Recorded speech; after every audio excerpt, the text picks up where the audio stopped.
সকাল সকাল মর্মান্তিক পথ দুর্ঘটনায় মৃত্যু এক যুবক মুর্শিদাবাদের সুতিতে। সেনাবাহিনীর পরীক্ষার প্রস্তুতি নিতে জাতীয় সড়কের ধারে দৌড়াতে গিয়ে লরির ধক্কায় মৃত্যু হল এক যুবক, জখম আরও এক যুবক। বুধবার সকালে ঘটনায় শোকের ছায়া নেমে এসেছে মুর্শিদাবাদের সুতি থানার অন্তর্গত মুরালিপুকুর এলাকায়। প্রাণ হারালেন ২২ বছর বয়সী রাহুল সিংহ নামে এক যুবক। তার বাড়ি সুতি থানা এলাকায়।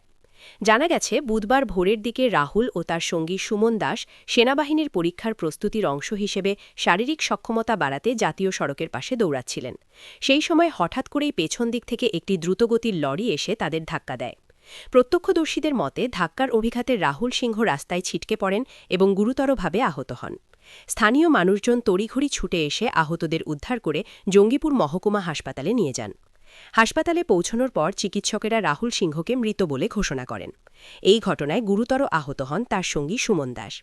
প্রাথমিক চিকিৎসার পর তার শারীরিক অবস্থার অবনতি হওয়ায় চিকিৎসকেরা তাকে বহরমপুর মেডিকেল কলেজ ও হাসপাতালে স্থানান্তরিত করেন। দুর্ঘটনার খবর ছড়িয়ে পড়তেই এলাকায় শোকের ছায়া নেমে আসে। রাহুল সিংহের অকাল মৃত্যুতে তার পরিবার ভেঙে পড়েছে। পরিবারের সদস্যদের দাবি, ভবিষ্যতে সেনাবাহিনীতে যোগ দেওয়ার স্বপ্ন দেখছিলেন রাহুল। সেই স্বপ্ন পূরণ হওয়ার আগেই এই মর্মান্তিক দুর্ঘটনায় প্রাণ হারাতে হল তাকে। ঘটনার খবর পেয়ে সুতি থানার পুলিশ ঘটনাস্থলে ছুটে যায়। পুলিশ দেহ ময়নাতদন্তে পাঠিয়েছে। কিভাবে দুর্ঘটনাটি ঘটল তা খতিয়ে দেখছে সুতি থানার পুলিশ। শুনলাম বলতে ওরা তো ভোরবেলায় প্রতিদিন হাঁটতে যায়।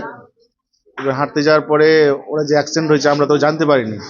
কেউ বা কার মধ্যে খবর দিক যে ওরা অ্যাক্সিডেন্ট হয়েছে।